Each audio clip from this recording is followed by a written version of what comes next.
Saludos cordiales, estimados estudiantes. Como siempre, un gusto poder nuevamente subir un video aquí al canal de Ingerrel y Preparación. Esta ocasión, pues vamos a hablar sobre el sistema de frenos. Dentro de las características principales de un sistema de frenos, se pueden enunciar algunas, por ejemplo, las siguientes. El objetivo principal, en este caso del sistema, es aminorar o reducir la velocidad del vehículo. ¿Sí? Es una maniobra que se puede realizar a voluntad, siempre precautelando que sea de forma segura y sin esforzar mucho, en este caso, al usuario, o sea, al conductor. Es el principal objetivo también. ¿Sí? Hablamos de zapatas o pastillas, que son elementos que al topar con un eje o en un disco o un tambor producen el frenado del vehículo. ¿Sí? Todo esto basado justamente en el sentido y en el estudio de la fuerza de fricción. Otra cosa a notar que el sistema de frenos, ¿sí? Si hablamos del sistema de frenos de estacionamiento, o los comúnmente llamados frenos de mano, estos pues solamente se obtendrá o se tendrá en la parte trasera del vehículo. ¿Sí? Continuando entonces, ¿cómo funcionan?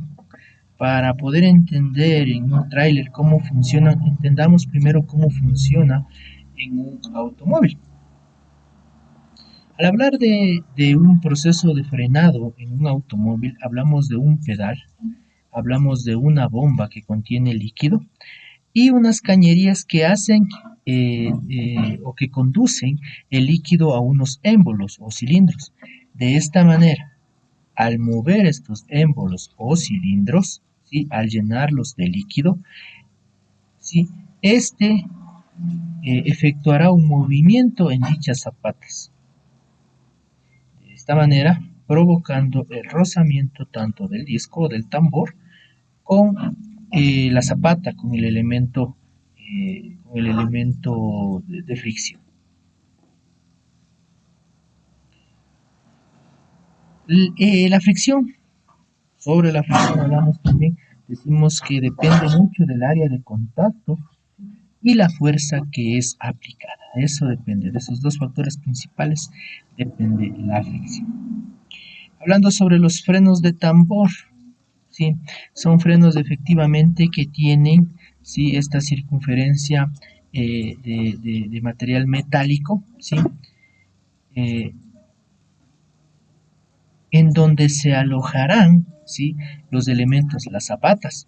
En este caso, la zapata o el elemento de zapata se verá siempre expuesto o se verá siempre a, a merced de lo que el conductor realice, de la maniobra que el conductor realice. ¿Sí? Este tipo de sistemas es muy efectivo, ¿sí? Pero sin embargo generan algunos problemas, ¿sí?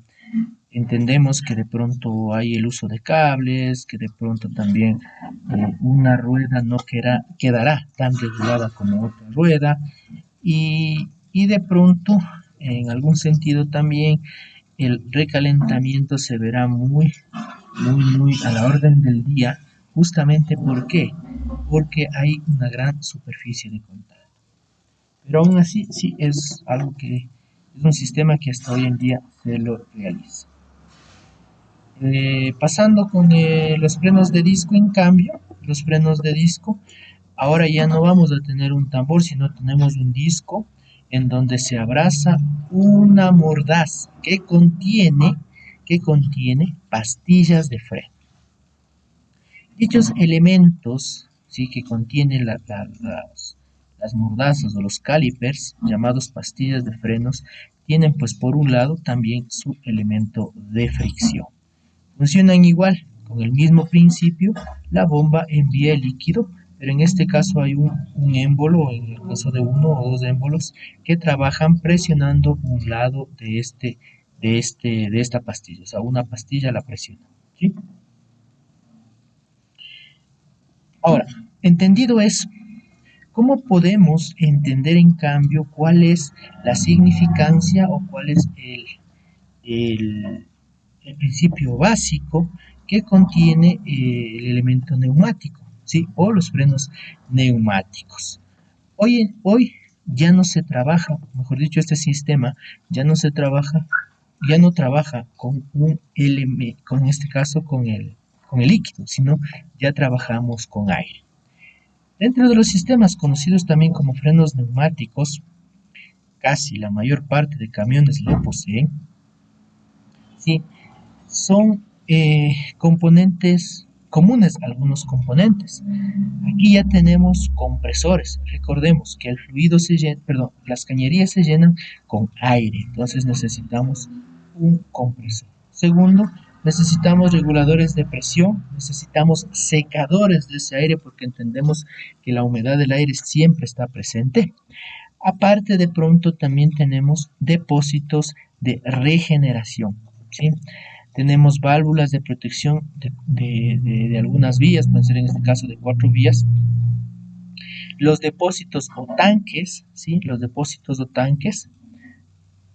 Tenemos válvulas de freno de mano. En este caso, ya no se va a ocupar un freno de mano como en el anterior, donde de pronto utilizamos ya sea un cable o el mismo líquido, sino en este caso se van a bloquear dos pulmones de la parte de atrás y con eso se podría redireccionar el aire para que queden presionadas las ruedas y trabadas las ruedas posteriores, ¿sí? Adicional a eso tenemos las cámaras de aire de frenos delanteros, cámaras de aire o bien o de pronto llamados también pulmones, las válvulas de control y reparto de frenada, ¿sí? Y tenemos por último las cámaras de aire de frenos traseros, ¿sí? Vemos de pronto que la contextura entre los frenos delanteros y los frenos traseros pues es diferente. Sí, efectivamente es diferente porque recordemos que tienen sí estas bases adicionales porque justamente es ahí donde el elemento de frenado para el freno de mano, valga la redundancia, se contiene.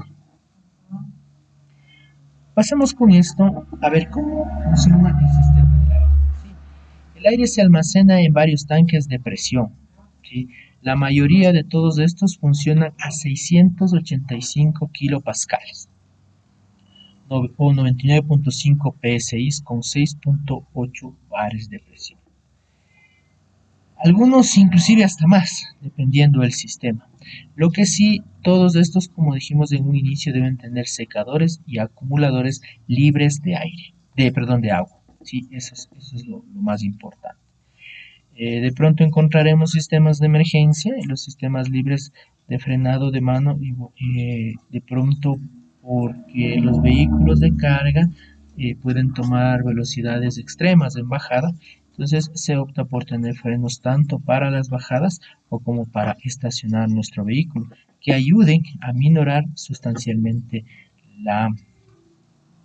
el desplazamiento del vehículo como tal, ¿sí? Por acá, siguiendo con la explicación, ¿sí? Tenemos las luces de aviso que nos informan cómo está trabajando nuestro sistema de presión del aire, ¿sí? Tenemos un indicador de aviso, ¿sí? Que se enciende cuando está a menos de 4.9 bares y es ahí donde nosotros mandamos a cargar, ¿sí? De pronto tenemos el aviso de presión baja del aire, ¿sí? Que se prende de igual manera cuando desciende de 4.9 bares. Obviamente tenemos unos medidores más visuales porque en este caso entenderemos a través de la pluma si es que estamos en un sentido donde de pronto falta o de pronto necesitamos, ¿no? Sí, necesitamos.